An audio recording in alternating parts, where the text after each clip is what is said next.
Bem, vamos lá. Na aula passada a gente conversou só, né?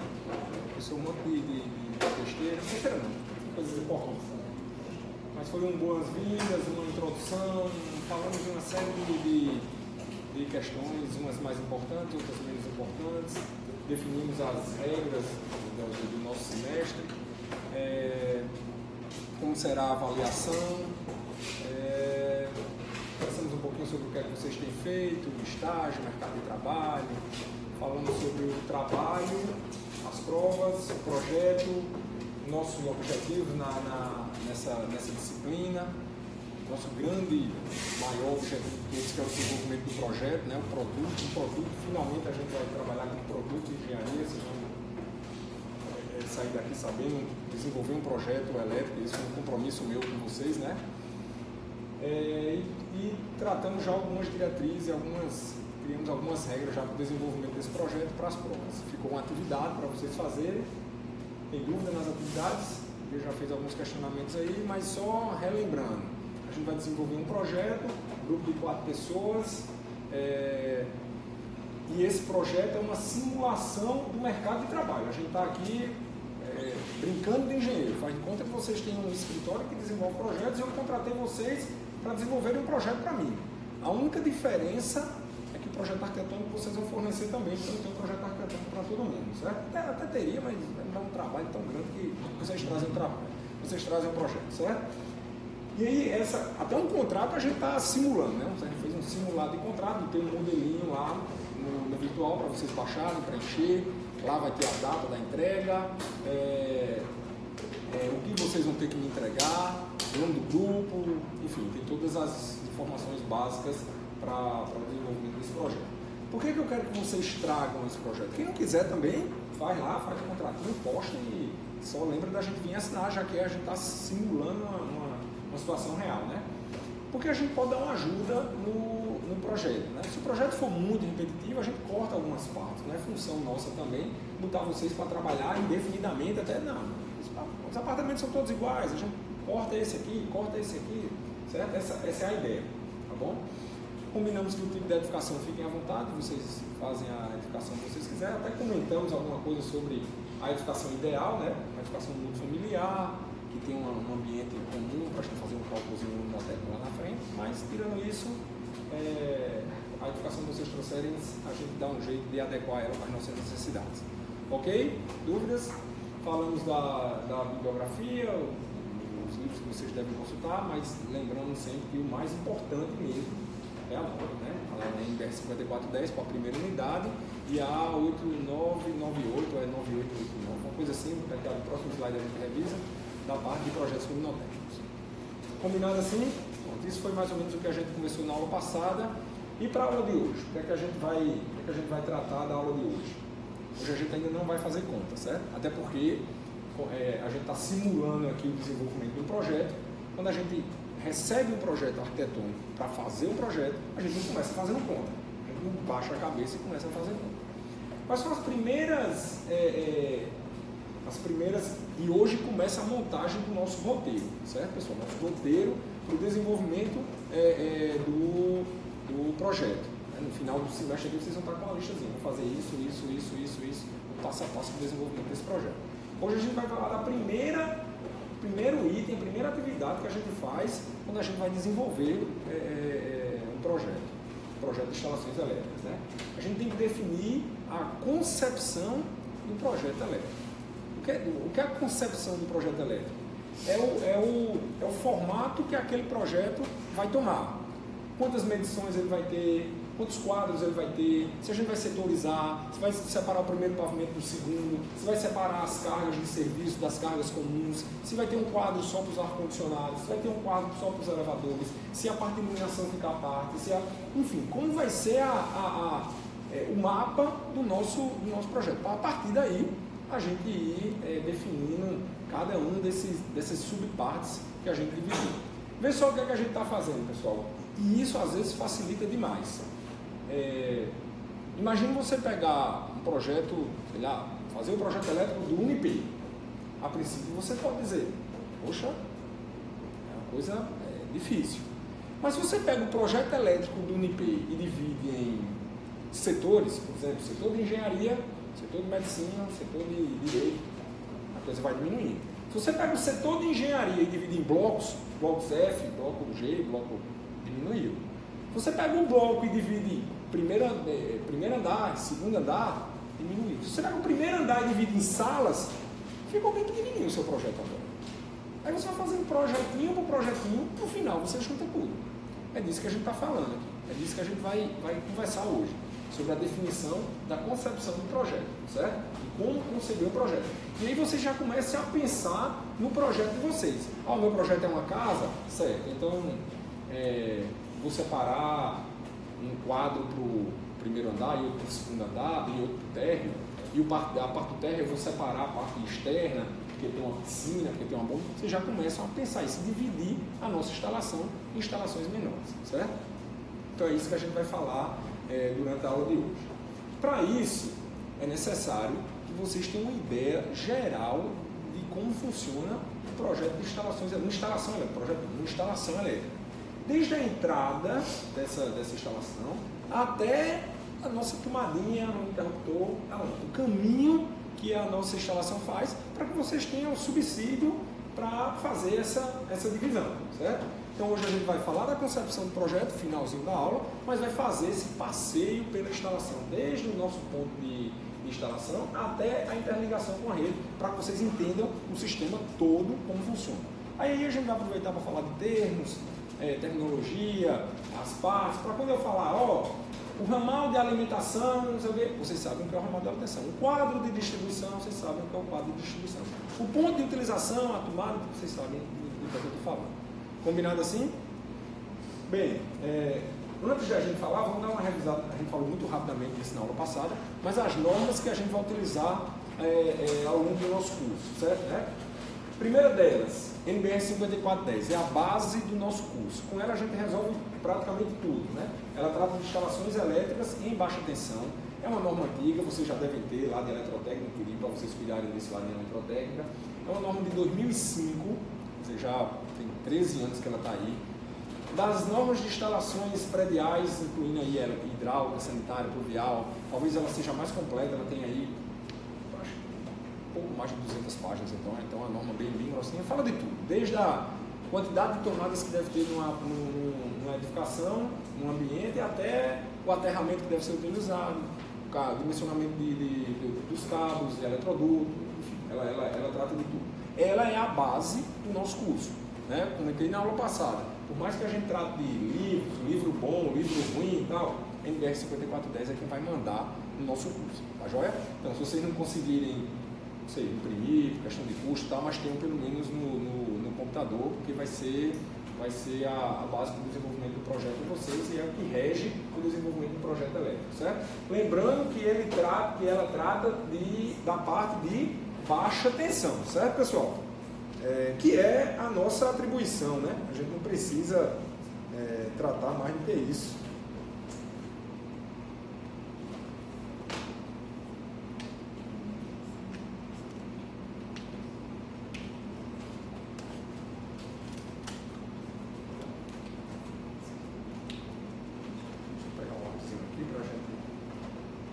Ela fala de baixa tensão, mas é o que de fato a gente precisa, certo?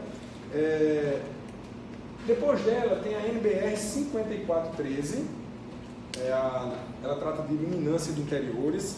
Quem estava na aula passada vai lembrar que eu disse que na segunda unidade a gente vai começar a dimensionar as instalações não em função de área e perímetro. Lembra lá de eletrotécnica que a gente ia determinar a quantidade de tomadas do nosso ambiente, da nossa sala de aula. A gente calculava a área, perímetro, fazer uma continha lá e chegava na quantidade de área perímetro, de tomadas e iluminação que a gente ia precisar. Quer dizer, a gente não levava em consideração a atividade que estava sendo desenvolvida aqui, a pessoa que estava utilizando, a cor da parede, o tipo da luminária, se era branco, se a refletância era boa, se era alta. A gente não levava nada disso em consideração.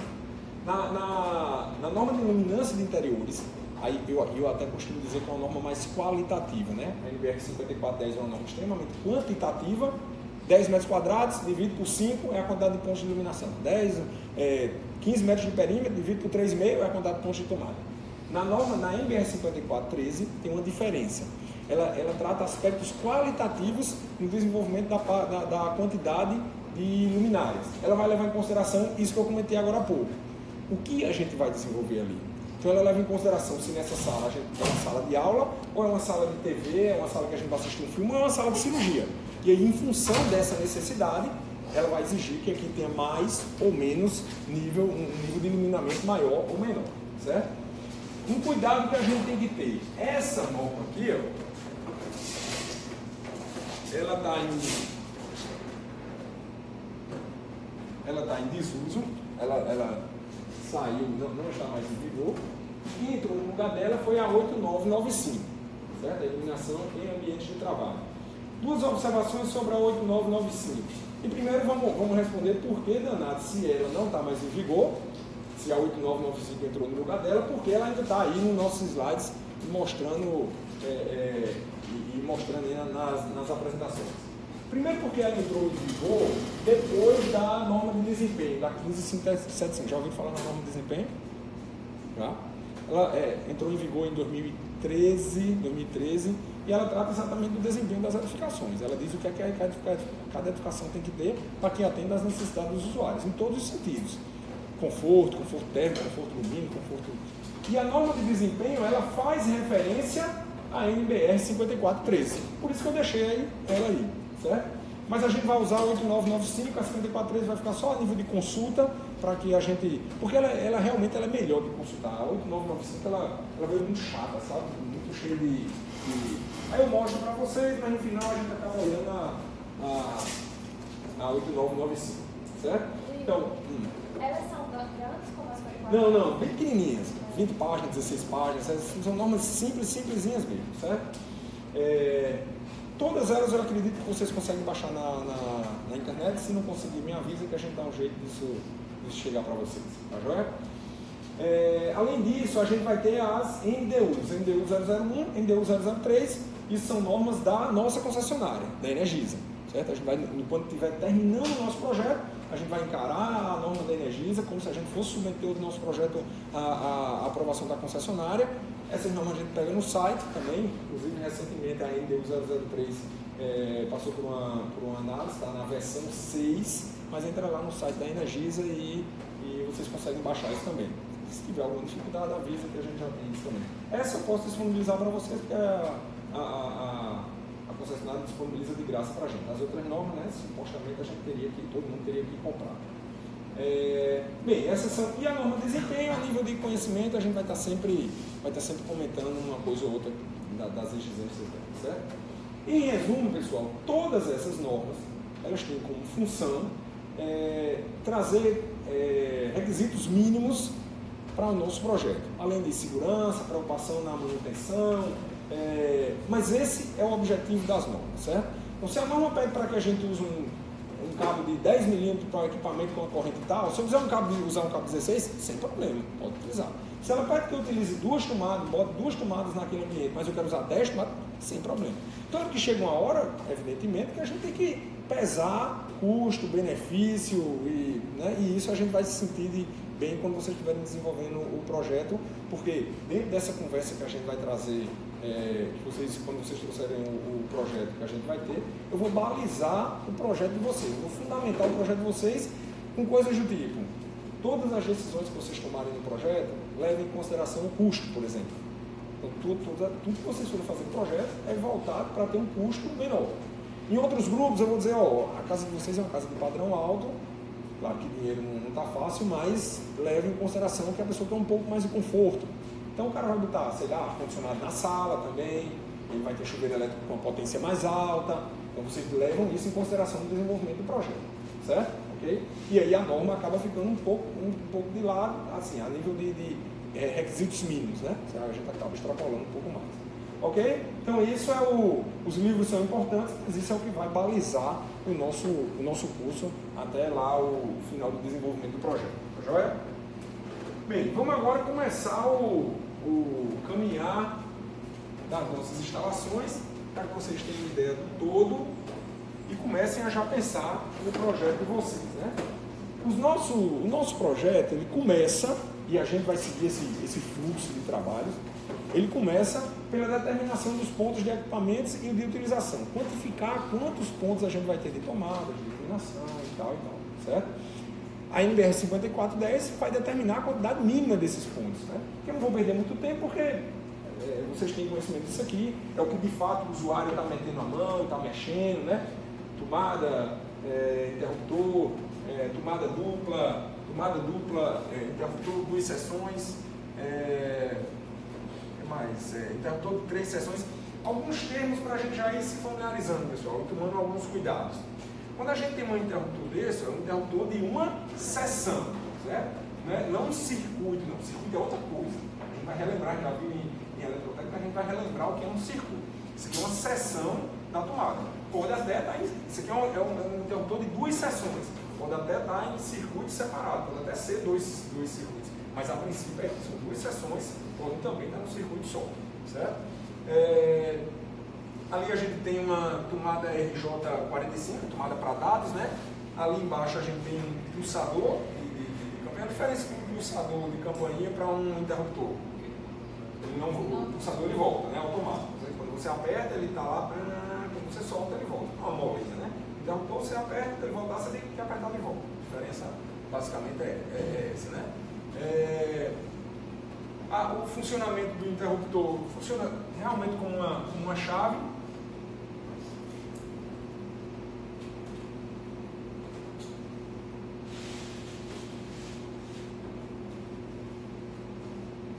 Aqui o nosso interruptor, tanto que o símbolo dele é assim. Quando você clica,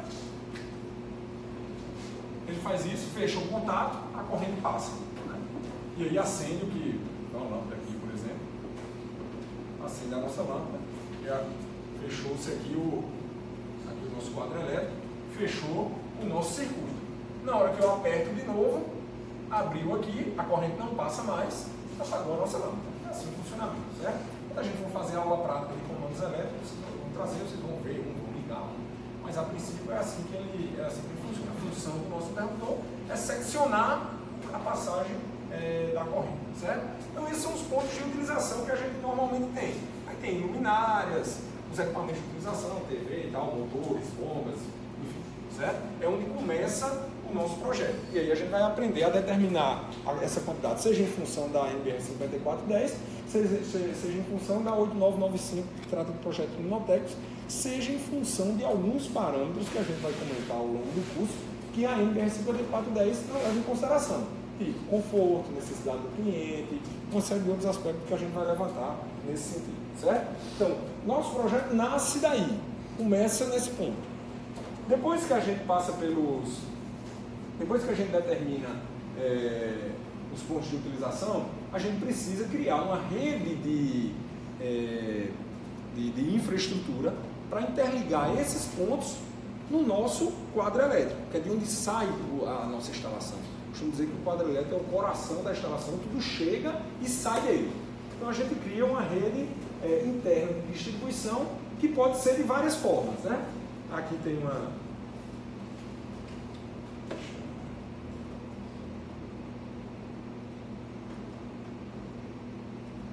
Aqui tem, por exemplo,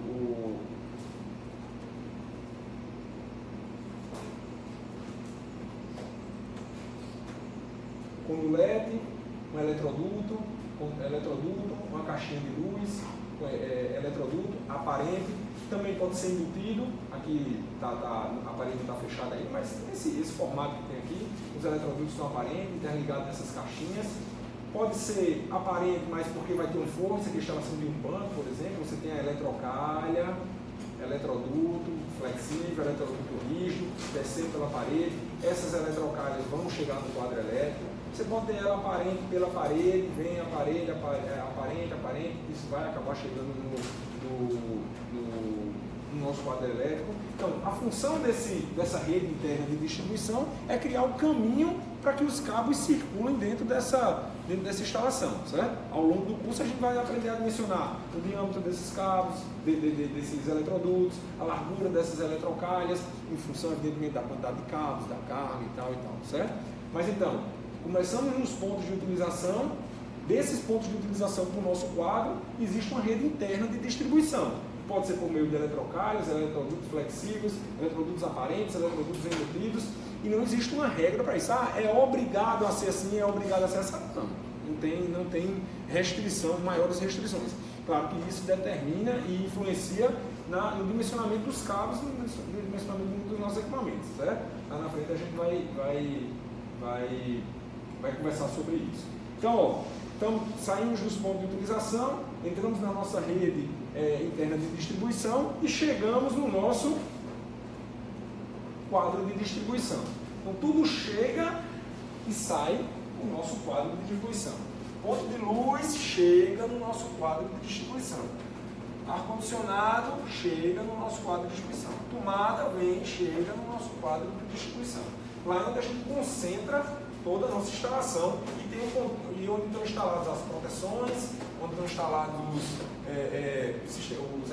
os dispositivos de comando, de ligar e desligar. Todo mundo já deve ter visto o quadro elétrico, você abre, tem aquela chavezinha, né? Isso aqui é um quadro elétrico sem o acabamento, né? Professor, esse tipo de quadro elétrico é o que eles chamam de barramento, não é? Vamos lá. Na verdade, barramento é isso aqui, ó. Isso aqui é o barramento, né? Vamos entender bem direitinho o funcionamento do quadro elétrico. Existem basicamente dois tipos de quadro elétrico. É o quadro elétrico espinho de peixe, que é esse aqui, porque a gente criou meio que uma rede aqui, ó. Tem as 3 fases e ele vai fazendo isso aqui, né? E existe um quadro elétrico com um barramento tipo pino. Esse aqui de cima não é uma foto, mas é um desenho. É esse aqui, ó. Os quadros ficam aqui, aquele nem usou um barramento, a fase veio por aqui e já piou aqui. Certo? Existem esses dois tipos. Existe um tipo de barramento que você encaixa eles aqui, ó. Mas vamos lá, vamos entender o funcionamento de quadro elétrico, a função de cada um deles, né? O que a gente vê num quadro elétrico está fechado aqui, né? Você só vê esse pedacinho, esse pedacinho, esse pedacinho. Nessa parte aqui tem uma placa. A gente acaba vendo só isso aqui, né? É isso que a gente vê. Né? Você vem aqui, desliga. Depois disso a placa. Eu tirei a placa e tem uma foto para a gente dar uma olhada. Comentei com vocês que os cabos vêm dos pontos de utilização pela rede interna e chegam no quadro. Está aqui os cabos chegando aqui por cima, chegando aqui, ó. Eles chegam, o amarelinho, fase, e entram no nosso disjuntor, certo? Cada disjuntor desse é um setor da minha instalação. Por exemplo, esse disjuntor aqui vai ser do ar-condicionado do ar-condicionado do quarto. Esse aqui vai ser do chuveiro elétrico. Esse aqui é a iluminação da cozinha, copa e área de serviço. A gente dividiu a nossa instalação em circuitos. Aí isso aqui sim é um circuito. Cada disjuntor desse é responsável por um circuito, certo? Vamos aprender a dividir circuitos, porque dividir circuitos, que regras a gente leva em consideração, mas a princípio eu quero que vocês entendam que cada disjuntor protege um setor da nossa instalação e aí sim a gente chama de circuito. Então fase veio por aqui, ó. Entrou aqui. Se eu vier aqui desligar isso aqui, o que é que acontece com isso aqui? Desliga tudo. Para de receber energia, desliga tudo. E aí você pode ir lá, fazer uma manutenção, trocar uma resistência, se for chuveiro elétrico, trocar a lâmpada e tal. Ok, falou? Ou, se der um problema, isso aqui vai desligar. Né? Ou uma sobrecorrente. A função desse disjuntor é acionar e desligar para que não tenha maiores problemas. Certo? Então, na hora que isso aqui chega aqui, ó, na hora que passa por aqui, em condições normais a corrente vai passar por aqui. Na verdade, ela vem de lá para cá. Já está fazendo o caminho inverso da corrente. Né? Ela vem para cá, eu cheguei nesse barramento. Se vocês observarem, aqui a gente tem um barramento trifásico. São 3 fases aqui, 1, 2, 3. Essas fases elas não podem entrar em contato uma com a outra, devido à diferença de potencial. Né? Então a gente tem um barramento aqui, ó. Tá aqui ele. Um barramento central aqui, tá aqui ele. E outro barramento aqui, mais aqui. E isso é feito por meio de barramentos horizontais. Ó. Esse barramento saindo daqui, passando por aqui, ó, ele não entra em contato, ele vai fazendo umas dobrinhas para não entrar em contato com o outro. Tem um parafuso aqui, ó, que conectou aqui. Então essa fase veio daqui conectei nesse barramento, esse barramento veio, aí esse barramento acaba aproveitando para outros circuitos também. Ó. Conectei esse, então esse circuito está na mesma fase desse, conectei esse circuito está na mesma fase desse, está na mesma fase desse. Mais na frente a gente vai entendendo como é que se divide em fase, por que dividir em fase, certo? Então esse circuito é um circuito monofásico, está configurado em uma fase só. Né? Então cheguei aqui no meu disjuntor geral. Se eu desligar isso aqui, pessoal, o que é que acontece? Aí ele não funciona nada, eu desliguei a instalação toda. Certo? Precisou desligar a instalação toda, vem para cá. Porque o caminho da corrente é esse aqui, não? Chegou aqui, ó, os 3 cabos vermelhos, chegou aqui, disjuntor geral, distribuiu no barramento, e o barramento distribuiu para cada um dos circuitos. Ok? Se eu desligo aqui, eu desligo o circuito individual. Se eu desligo aqui, eu desligo o circuito geral. Esse é o caminho da fase. A fase chega aqui. A nossa fase, a nossa rede,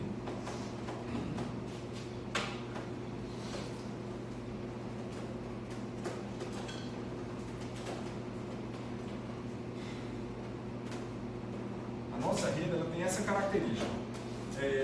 As 3 fases circulam e o neutro, né? A diferença de potencial entre a fase e o neutro aqui em João Pessoa é quanto? 220 volts. Pessoal, e é isso que faz o nosso equipamento funcionar. Por que o nosso equipamento funciona? Porque a gente fornece para ele uma diferença de potencial.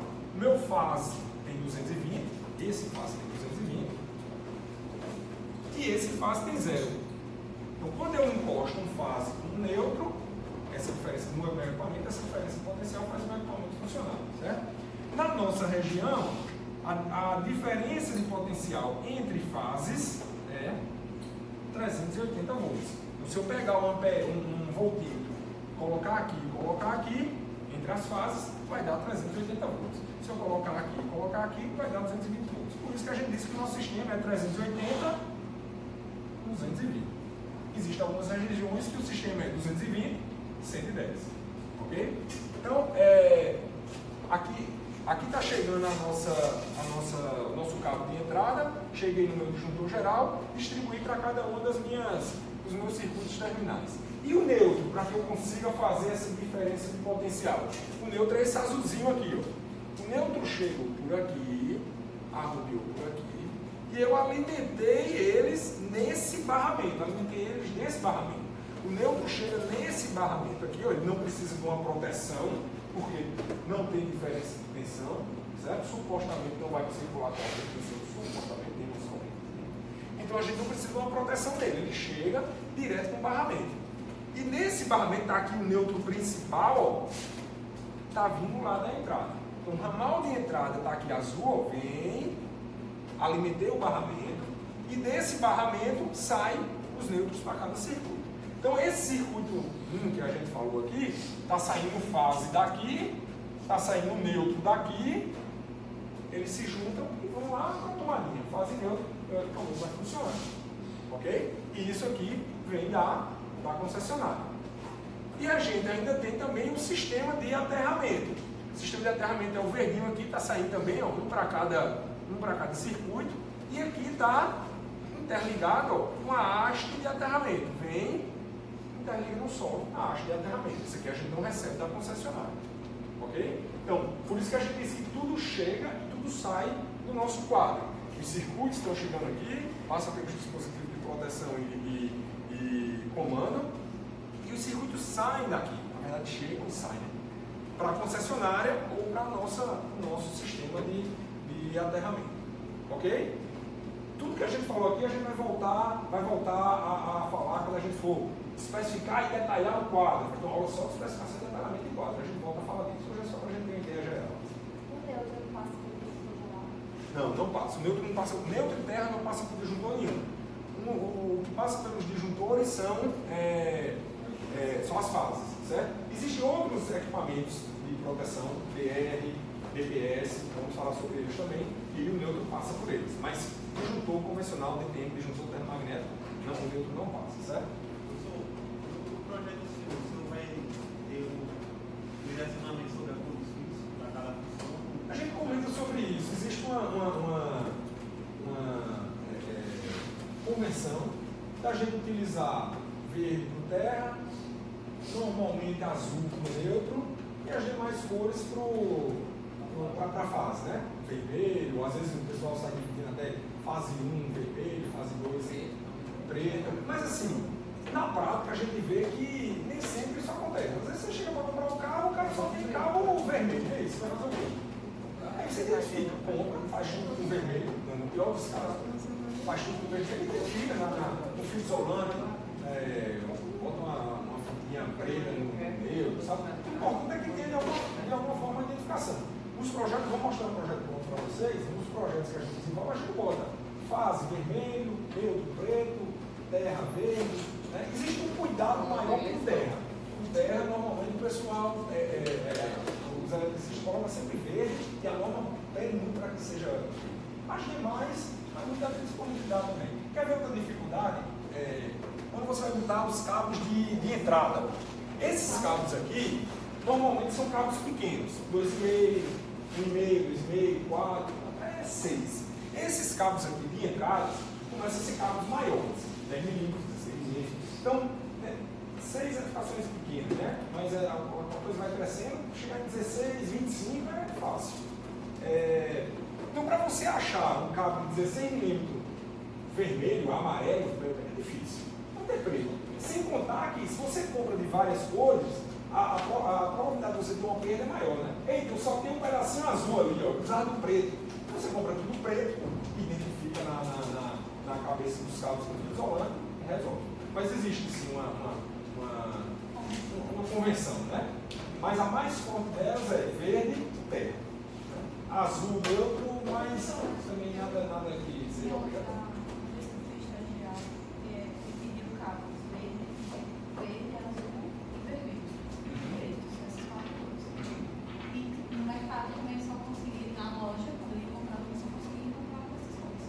Já conseguiu o que sobra. Esse normalmente, quando você vai fazer uma compra toda, vai fazer uma compra para em todo, né? Aí você consegue, né? Direto para a fábrica, vai comprar uma quantidade maior. O problema é quando vai chegando no final da obra. Aí você vai precisando só de. Estou precisando de 100 metros de fio, uma peça de fio. E tem que ser amarelo, que eu estou adotando fase amarelo em todos. Aí para achar, nem sempre você consegue achar. Chega na loja, a loja que você normalmente compra só tem vermelho, só tem. Aí a coisa começa a ficar mais difícil, sabe? Quando a gente vai executar, o que é que a gente faz? Não divide por fase.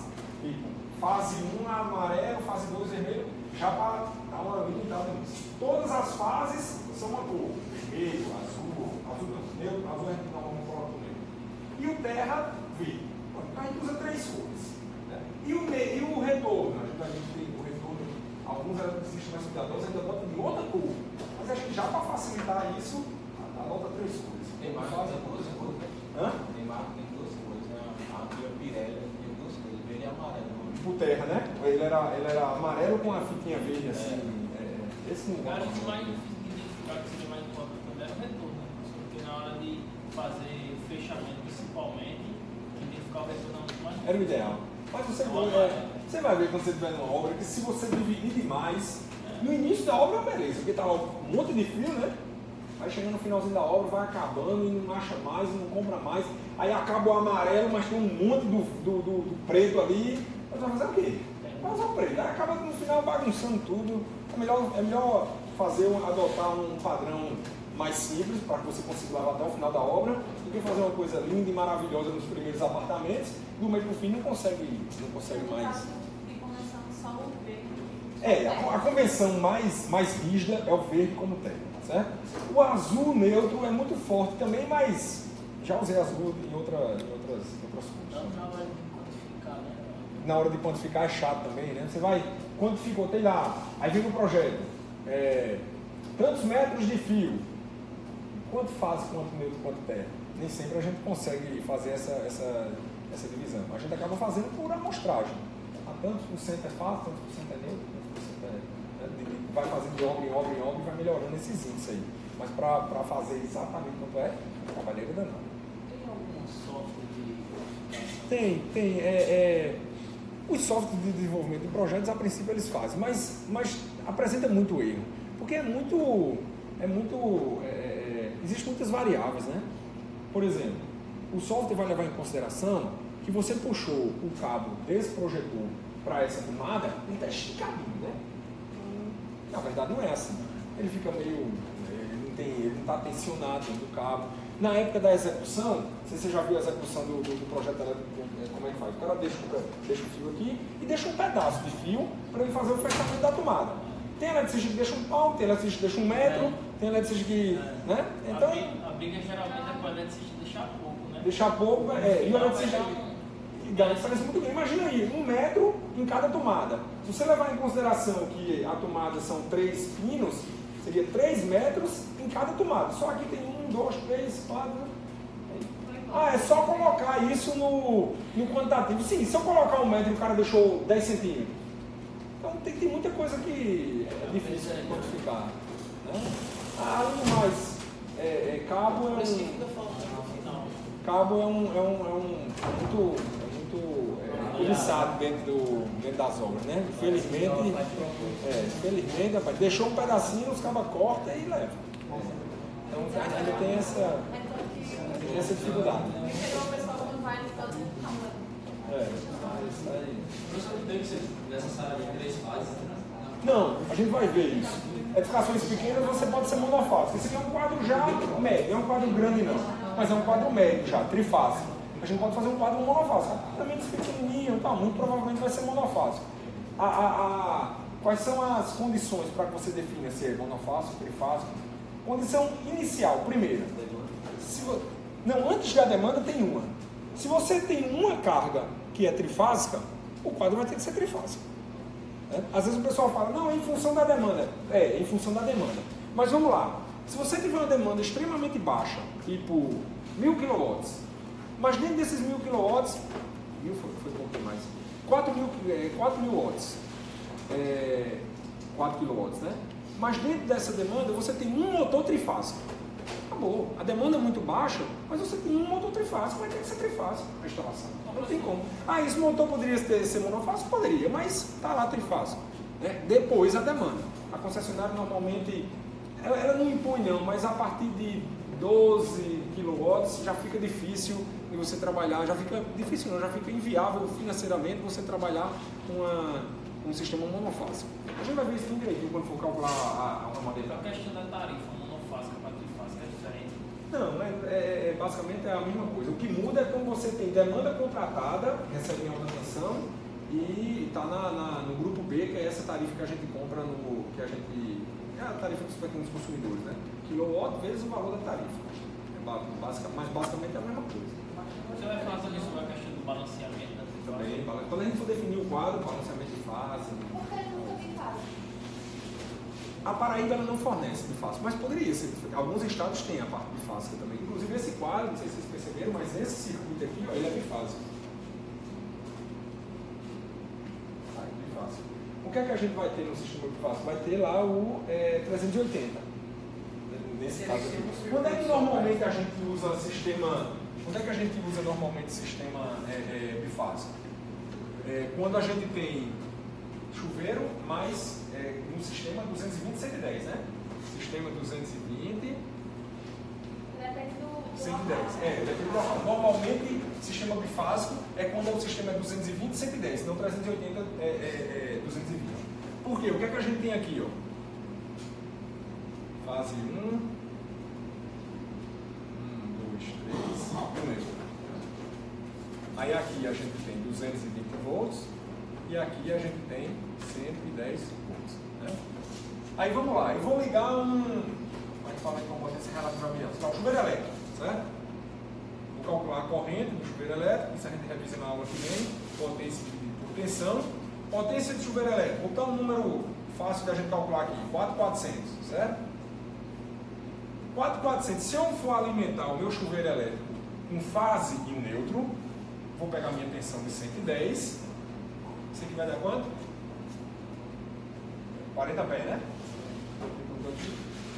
40 ampere, certo? Porque eu levei ele monofásico. Monofásico não é 110 para mim? Levei ele monofásico, liguei o meu chuveiro com a fase e o neutro. Se eu for ligar esse mesmo chuveiro com duas fases, eu vou ter quanto aqui? 20 ampere. É a metade. Isso aqui, ó, a corrente, é o que determina o dimensionamento dos nossos cabos, disjuntores, quadro, barramento. Todo o dimensionamento elétrico é feito em função disso aqui.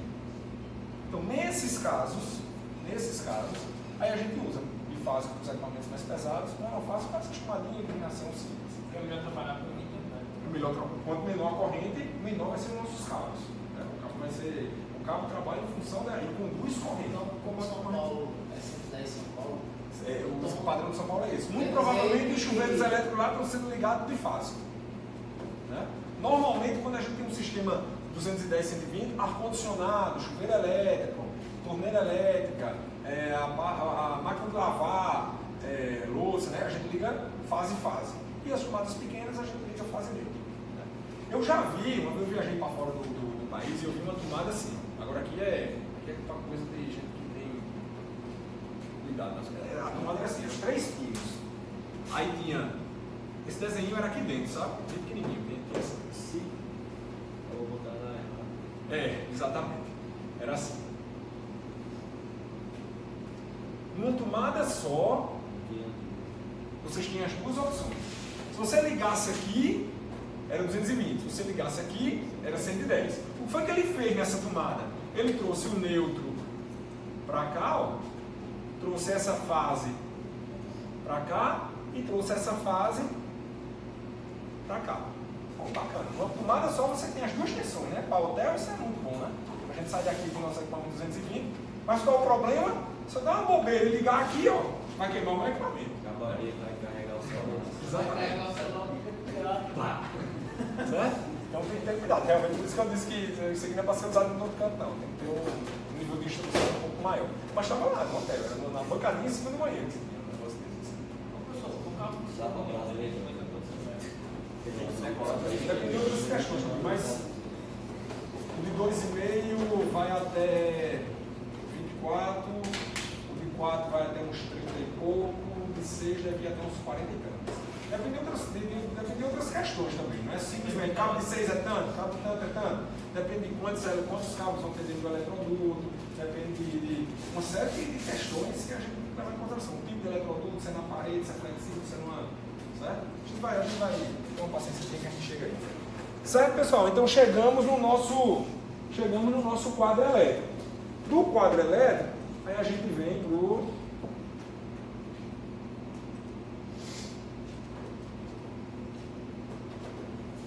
ramal.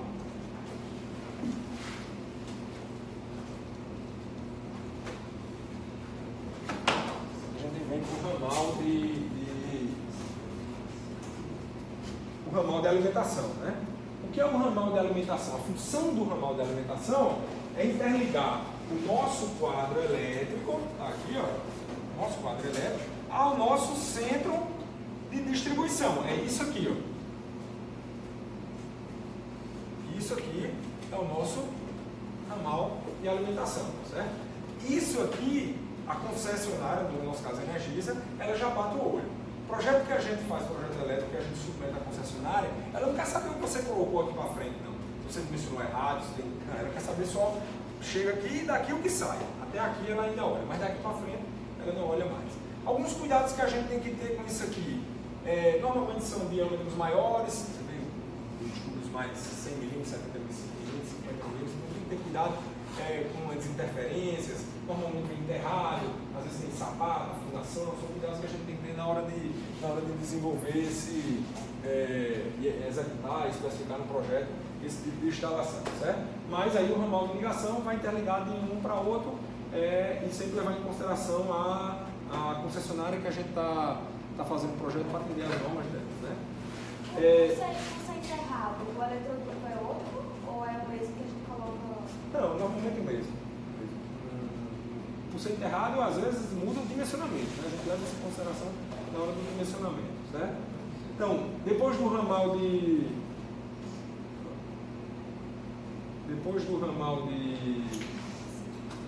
distribuição, a gente chega na nossa central de medição. A central de medição, costumo dizer que é a menina dos olhos da concessionária. Ela morre de medo da gente fazer isso errado, evidentemente, porque se a gente fizer alguma coisa errada aqui, a probabilidade de um fluxo de energia é muito alta, né? Vamos entender isso aqui. Aqui tem uma central de medição bem pequenininha. Inclusive essa aqui é o padrão antigo da concessionária. Hoje em dia ela já mudou esse padrão, mas o princípio é o mesmo, certo? O que é que a gente tem aqui? Está aqui os medidores.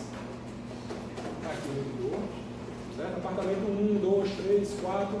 O nosso cabo, ele chega do nosso apartamento por aqui, ó. Veio por aqui, entrou aqui e alimentou esse medidor, certo? Faz isso para todos eles. Chegou aqui e mediu. Vamos fazer o caminho contrário, é mais fácil, certo? Ó, chegou da rua, está aqui uma alimentação só, e chegou no disjuntor geral. Esse disjuntor geral, ele é igual ao disjuntor geral lá do nosso quadro de distribuição. Só que se eu desligar aqui, eu vou desligar a edificação toda, desligar tudo daqui para frente, certo? Elevador, os apartamentos, o condomínio, desliga tudo, certo? Todo esse trecho, por que eu digo que isso aqui é a menina dos olhos da concessionária? Aqui cheguei no disjuntor. Porque esse trecho aqui, ó, ele é um trecho que a gente chama de não medido. Por que não medido? Porque não passou no relógio medidor ainda, ninguém pagou por essa energia. Ou seja, se a gente fizer isso, né? Essa energia vai para cá, ninguém paga por isso. Então isso aqui é cheio de lacre da concessionária, uma caixa que vem aqui tem uma tampa com lacre também, numerado esses lacres, a Energisa tem controle disso, eventualmente ela passa lá, vê se os lacres não foram rompidos e tal, certo? Então por isso que ela tem tanto cuidado com isso aqui. Então, vem da rua, da rede, passa pelo meu disjuntor geral. Do meu disjuntor geral, isso aqui é um barramento. Então vem as três fases, ó. Barramento, mesmo princípio do quadro elétrico, alimentou os três barramentos. E o neutro está aqui, ó. O neutro não passa também pelo disjuntor. Mesma coisa do quadro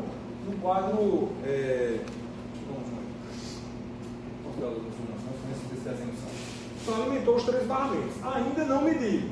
Depois que eu faço aqui, aí o que é que eu saio? Eu venho por aqui. Normalmente a gente usa a canaleta contrária à canaleta de saída. Eu venho por aqui, ó.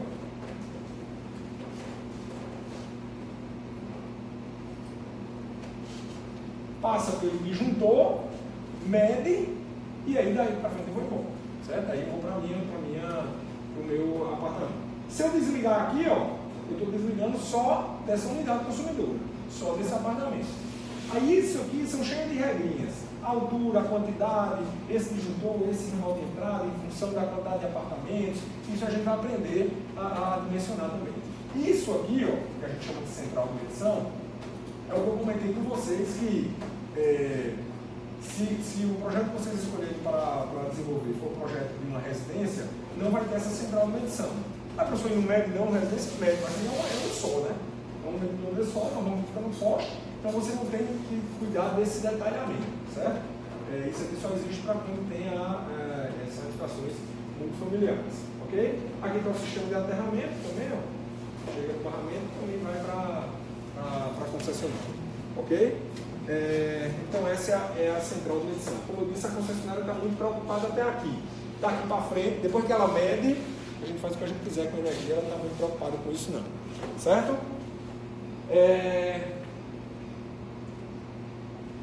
Bem, depois da central de medição, aí a gente tem o ramal de ligação.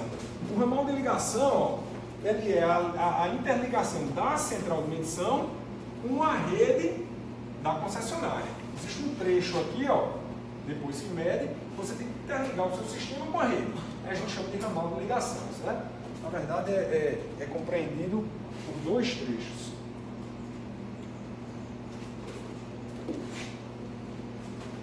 Compreendido por dois trechos. Eu vou te dar um zoom aqui que vocês vão, inclusive, ver. Aqui está o poste da concessionária. Aqui está o poste da concessionária, a rede passa aqui. Aqui está o seu medidor. Aqui está representado só um, mas poderia ser a central de medição aqui, certo? E aí, esse trecho que interliga da central de medição à rede da concessionária, a gente divide em duas partes. Ramal de ligação, esse trecho aqui, ó. Ramal de ligação. E ramal de entrada, esse trecho aqui. Às vezes a gente até confunde, acaba chamando o mesmo nome, mas são diferentes, né? Ramal de ligação e ramal de entrada. E o que é que separa o loop? Não, o mesmo cabo, professor, o cabo vem aqui, passa para cá e vem para cá, não, o mesmo cabo. O que muda é esse ponto aqui, ó. O ponto que o cabo faz contato com a sua edificação. A gente chama isso aqui de ponto de entrega. Né? A concessionária está entregando o ponto aqui. Então, ramal de entrada depois do ponto de entrega, ramal de ligação antes do ponto de entrega. Existe um dimensionamento para esse trecho e um dimensionamento para esse trecho, certo? Então, dimensionamos o ramal predial, dimensionamos a central de medição, dimensionamos o ramal de entrada, definimos o ponto de entrega e dimensionamos o ramal de ligação, certo? Não precisa ficar aflito não, que é fácil o dimensionamento desse. A gente vai calcular a potência em cima da tem uma tabela. Como quase tudo de engenharia, né? Olhou na tabela, está tudo resolvido, certo? Mas vocês precisam entender o todo para que, quando a gente for dimensionar cada um desses, né? Vai demorar um pouquinho, daqui a uns 2 meses mais ou menos, você já sabe do que se trata. Ok? Bem, com isso a gente interliga o nosso sistema na rede. Conectamos o nosso sistema à concessionária e a energia elétrica vai chegar na nossa edificação. Tem alguns itens, pessoal, que a gente tem que ter uma atenção especial, principalmente no desenvolvimento do projeto, porque eles têm uma repercussão fortíssima no projeto. Às vezes não da ossada de quem está desenvolvendo o projeto de baixa tensão, mas como você está envolvido com o projeto elétrico, é importante que você atente para isso. O primeiro deles, trata-se da subestação. Professor, na aula passada você disse que a subestação não é da nossa responsabilidade. A gente não tem atribuição de fazer projeto de subestação. Realmente, não tem. Mas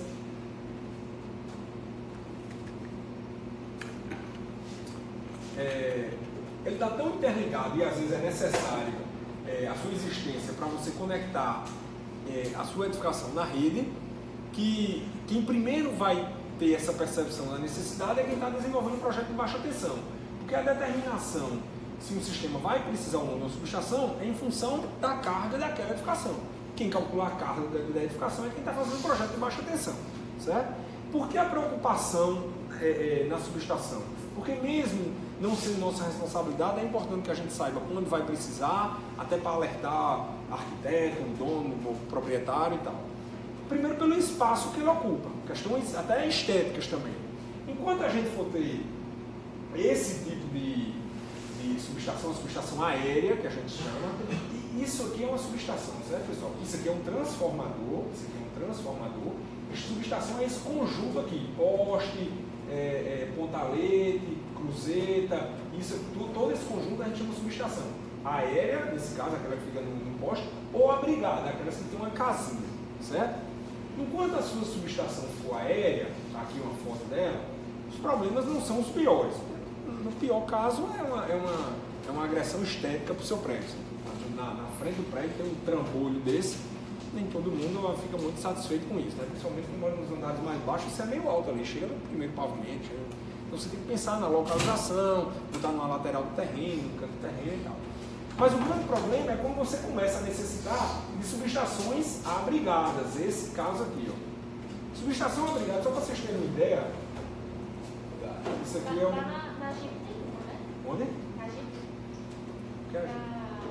Na fábrica da Jeep aqui, né? Tem normalmente grandes edificações, hoje em dia a gente já tem feito prédio residencial com subestação. É muito caro? Quem abre o custo? Vamos lá, a minha preocupação maior não é nem o custo, mas é caro, né? Não é das coisas mais baratas. Mas assim, por que eu não estou mais tão preocupado com o custo? Porque quem vai precisar de subestação são grandes edificações. Se a edificação é grande, o custo é grande, tudo é grande, inclusive o ramal de entrada vai ser caro. Mas a minha preocupação maior é essa aqui, olha só. Espaço, exatamente. A gente... é um outro, né? Olha o tamanho dessa subestação, viu? Está em milímetros. 2 metros, 1,5 metros, 1,5 metro, 1,70 metro. Dando 4, 5,5, 6,5, 7,20. 7,20 metros por 2, 3,5. 7,20 por 3,5. Está dando quase uma vaga de garagem, é 2,30, né? Quase 3 vagas de garagem.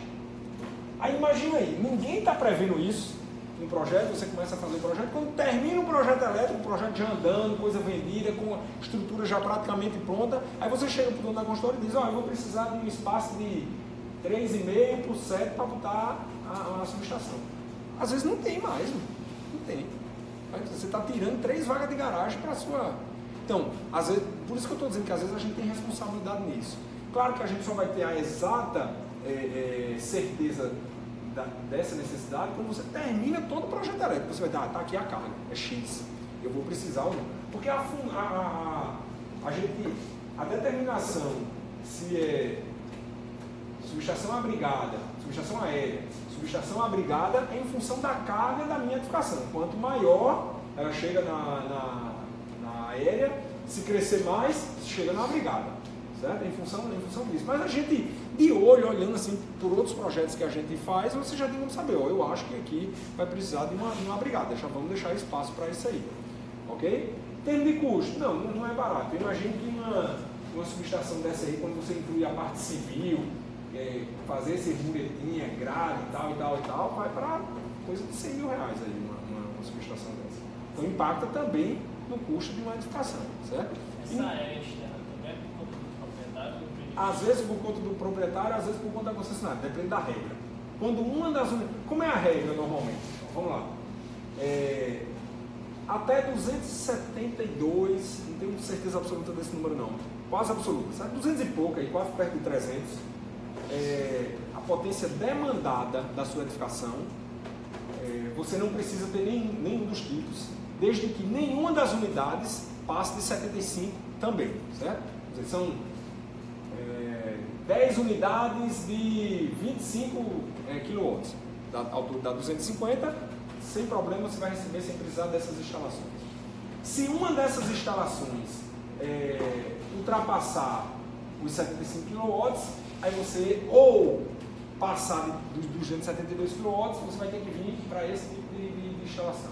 Se acontecer as duas situações, você vai ter que vir para esse tipo de instalação, certo? Porque um transformador vai ficar para a instalação que passou dos 75 e o outro vai ficar para as demais, ok? Então a regra basicamente é essa.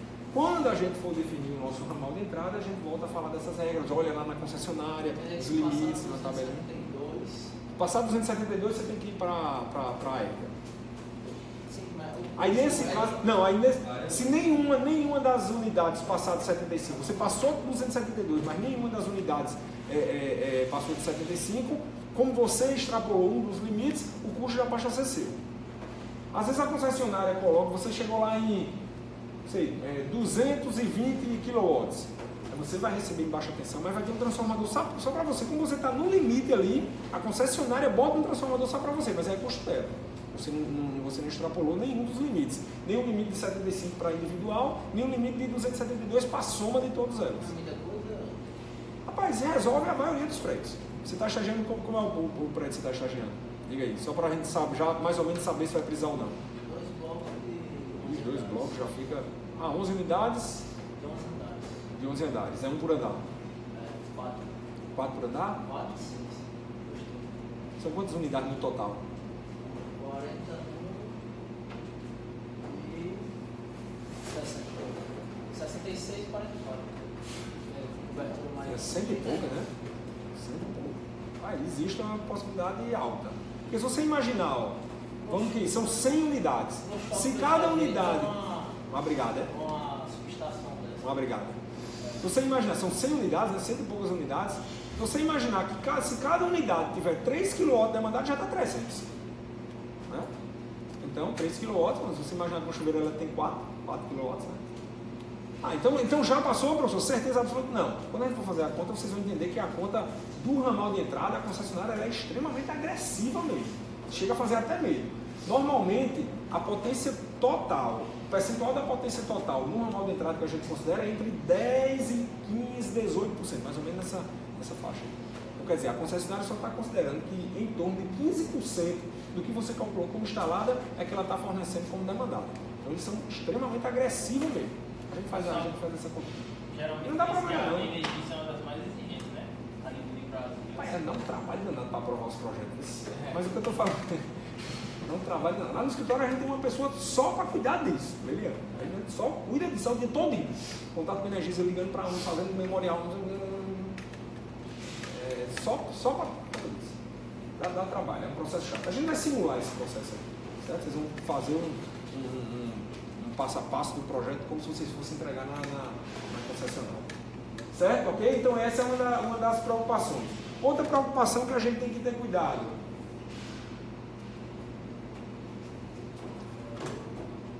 É o grupo gerador. Né? O grupo gerador está aqui o projeto da Estemag do espaço que a gente precisa do grupo gerador. Olha o espaço. Ó. 5 por 3,5. Quer dizer, é mais do que uma vaga de garagem. Outra vaga de garagem, né? Perdi 3 da subestação, perdi 1 do gerador, 4 vagas de garagem já. Então as coisas começam a faltar espaço. Você tem um subsolo, joga no subsolo, já perdi 4 vagas de garagem para isso aí. Existe a obrigatoriedade do gerador? Não existe. Você não é obrigado a botar gerador na sua instalação. Mas convenhamos, tem algumas edificações que não funcionam sem gerador. Né? Vamos lá, um hospital, não tem como. Centro cirúrgico sem gerador, não tem como. Alguns centros cirúrgicos hoje em dia tem até no brego, porque o gerador, não sei se você já tiver em algum local que tem gerador, falta energia, ele cai, 2, 3, 4 segundos, é que ele volta, né? Imagine um processo desse o Memorial São Francisco, a gente fez um aditivo de um projeto para lá para ter 2. Porque não pode dar errado. Falhou aquele gerador porque fazia muito. Não pode, o outro tem que entrar. E em alguns casos, salas do centro cirúrgico, por exemplo, tem que ter um no break. Porque não pode parar, não pode ter aquela parada, eita, desliga tudo, o cara está lá no meio da cirurgia, aí é que entra o gerador. Não pode parar, tem que ser igual esse notebook aqui. Se sair a energia, a bateria segura, depois é que entra o gerador. Né? Então, gerador. No break aqui no break de computador, só que é grandão, né? Maior. Normalmente no break a gente não monta para o hospital todo também, né? Porque assim, o quarto, o apartamento, o doente que está no apartamento, os corredores, não tem nada que a energia caia, saia, e 2, 3, 10 segundos depois ela volta. Não tem problema não, né? O problema também se escapa, né? Geralmente. Faz barulho, né? E tem que pensar, exato, pensar no lugar para sair, gasta. O gerador é um motor, né? Só ele é funcionado, é um motor a combustão, tanto que os fornecedores Scania, Volvo, são empresas que trabalham com caminhão, certo? Falamos aqui do hospital, mas vê só, nem sempre é só hospital também não. Vamos imaginar um prédio de servidor, né? Fala de servidores. Equipamentos de banco, por exemplo, data center. Você acha que, por exemplo, a Google, onde ela hospeda os arquivos da gente que estão lá no Google Drive, tem que ter um gerador. Eu vou acessar o meu Google Drive e não vai ter os arquivos? Não existe isso, né? Quer ver outra coisa mais simples, dentro da nossa realidade, que às vezes a gente não percebe. Você mora num prédio de, sei lá, aqui no altiplano está cheio desses prédios de 40 andares, 35, 42 andares. Mas você mora no 40º andar, faltou energia. E aí? Como é que faz? Para descer 40 andares? Para descer ainda vai, mas para subir. Subir, já fica lá. Morreu, já estava inverno do céu mesmo, né? Acabou. Já não... O professor Antônio leva do salão, que aí Deus já... Acabou, já puxa, né? Se for uma senhorinha, então, sempre dizer que foi, né? Acabou. Então, e outras questões. E outras questões também, ó. Quer ver uma coisa que não é nem. Você pode dizer, não, mas elevador tem uns elevadores agora que eles não funcionam com no-break, mas eles têm uma espécie de no-break para você não ficar preso dentro. Faltou energia, se não tiver gerador, ele desce para um ponto pré-determinado, ele tem uma carguinha para descer, abre a porta, você sai e pronto, não fica preso. Mas quer ver outra coisa que é impressionante como atrapalha nessas horas? Imagina uma grande edificação, deixa eu lembrar de uma aqui, essa aqui é essas 4 torres que tem quando a gente sai aqui do Nipim. Pierre de Espanha, né? São 272 famílias que tem, 272 apartamentos. Falta energia. Como é que esse povo vai sair dali? Motor do portão, por exemplo. Quem é que vai ficar abrindo e fechando? Professor, deixa os carros do lado de fora. Vai virar um caos a cidade. 272 carros do lado de fora ali estacionados na... Então tem uns sistemas que ou tem ou vira um caos. O prédio, a cidade, o bairro, o entorno. Né? Aqui tem. Alguns setores têm aqui. Alguns setores têm. Eu estou justamente na Albatros, que é o TS. E na obra que eles fizeram agora é pequeno, é bem menor que o que é. Qual é? Eles botam Qual é? A Albatroz. Não, qual é a obra? É o. Acho que isso é. Certo. Eles botaram. Eles botaram também. Agora eles disseram que é por questão de venda. Uhum. Pois é, a gente já tem feito prédio que todo a edificação tem gerador. Toda a edificação, não é só um condomínio não. Só um condomínio é padrão, mas toda a edificação. Faltou energia, você vai continuar lá com o seu ar-condicionado ligado dentro do seu apartamento. Com o ar-condicionado ligado, com o chuveiro elétrico, com a João Pessoa para e você continua. Já tem algumas edificações de padrão mais alto. Isso, tudo depende, né? Se vamos lá. Isso aqui.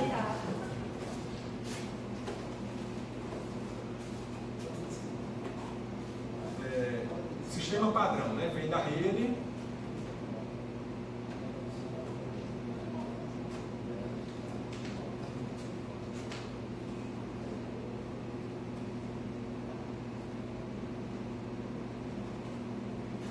Vem da rede, passa na central de medição, chega no nosso quadro de distribuição e alimenta o circuito. Foi isso que a gente descreveu até agora. Quando tem gerador, como é que funciona? Aí ele entra aqui. Vamos dizer que o gerador vai alimentar só o quadro, ele vai entrar aqui. O gerador entra aqui. Como é que esse esquema funciona? Vamos para cá. A gente tem um quadro de comutação, esquematicamente, certo, pessoal? Ou é parecido com aquele sistema daquela tromba que fica ligada na energia? E quando Não, ele tem uma bateria, né? Não, mas aí esse sistema desse gerador, quando falta energia... Exato. Então, Então, quem faz essa percepção é esse quadro de comutação, certo? A função desse... Aí você tem um gerador, você tem um quadro de comutação, aí como é que funciona? O gerador alimenta o quadro de comutação e a rede da concessionária está aqui, alimenta o meu quadro de computação. As duas alimentações chegam no meu quadro de computação. E do quadro de computação sai a alimentação do quadro. Deixa de ser assim, né? Tem esse arranjo aqui.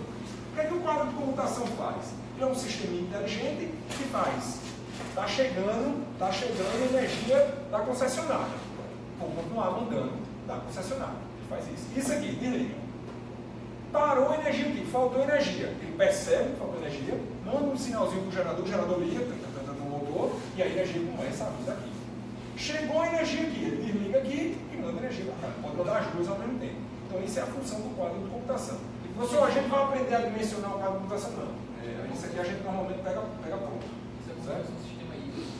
Você é um sistemazinho de automação que quem vence o sensor, que quem vende o gerador, já vende isso aqui também. Como é que a gente representa no projeto? Representa desse jeito aqui. Um fiozinho chegando, quem tiver prédio, tiver gerador, a gente vai fazer esse esqueminha e a ligação do quadro. Não precisa especificar o quadro de comando, o gerador às vezes a gente até faz uma continha, mas só precisa mostrar o cabo chegando aqui, o cabo chegando aqui e sair do quadro.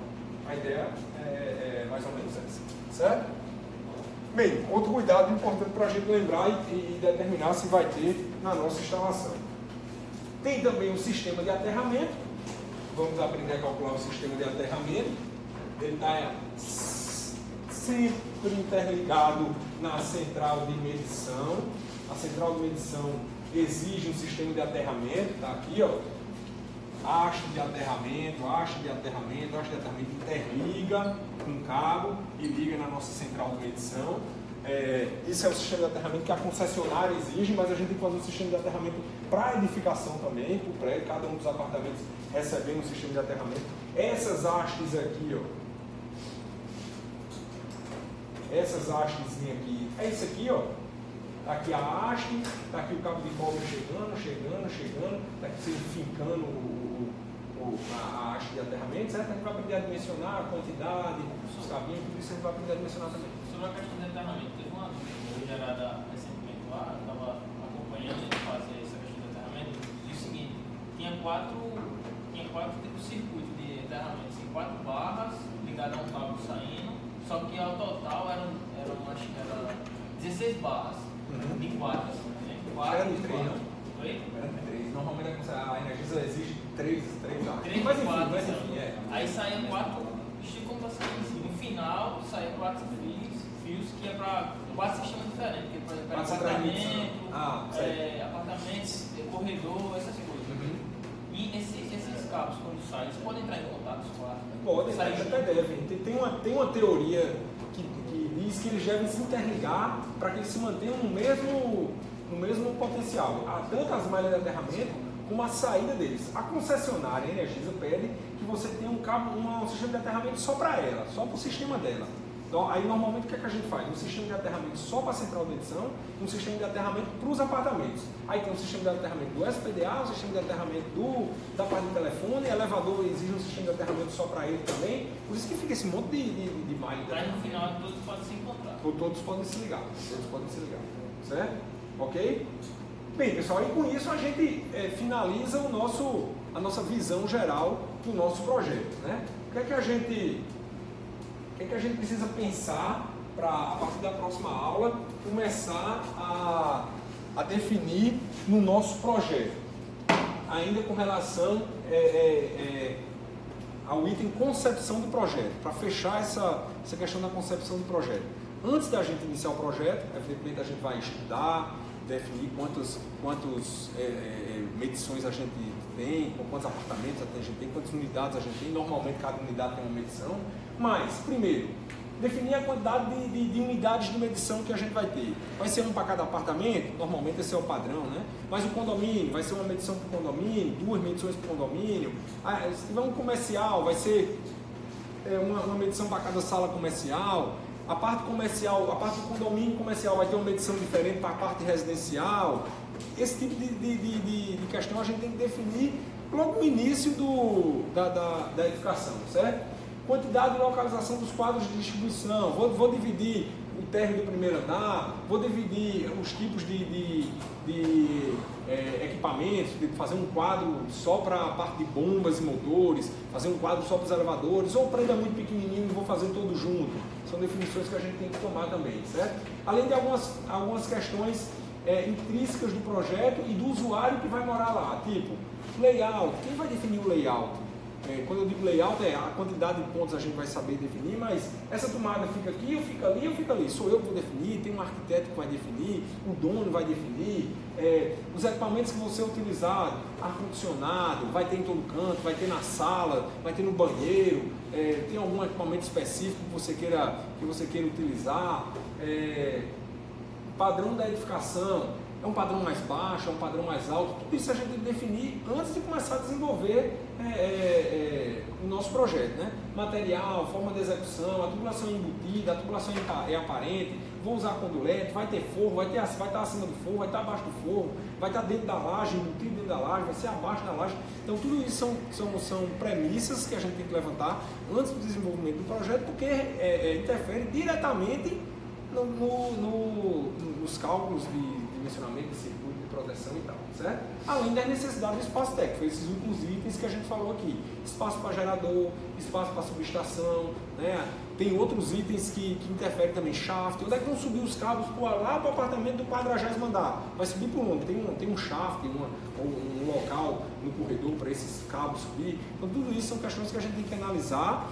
Infelizmente não dá para a gente parar e ter uma aula só disso, só olhando isso, porque tem muita conta para fazer daqui para frente, mas ao longo do desenvolvimento do projeto eu vou mostrando isso para vocês e cobrando isso de vocês. Tá joia? Combinado? Bem, com isso a gente termina essa parte introdutória de análise geral do projeto, percepção geral do projeto. A partir da aula que vem a gente começa a dimensionar cada um desses itens, começando pelas tomadinhas, iluminação, a rede de infraestrutura, centro de quadros, normal de distribuição, central de medição e tal, até chegar nessa parte final da energia. Combinado assim? Não esqueçam do trabalhinho que tem para a gente fazer até sexta-feira, começar a trazer os trabalhos para a gente conversar. Bom final de semana, terça-feira, segunda-feira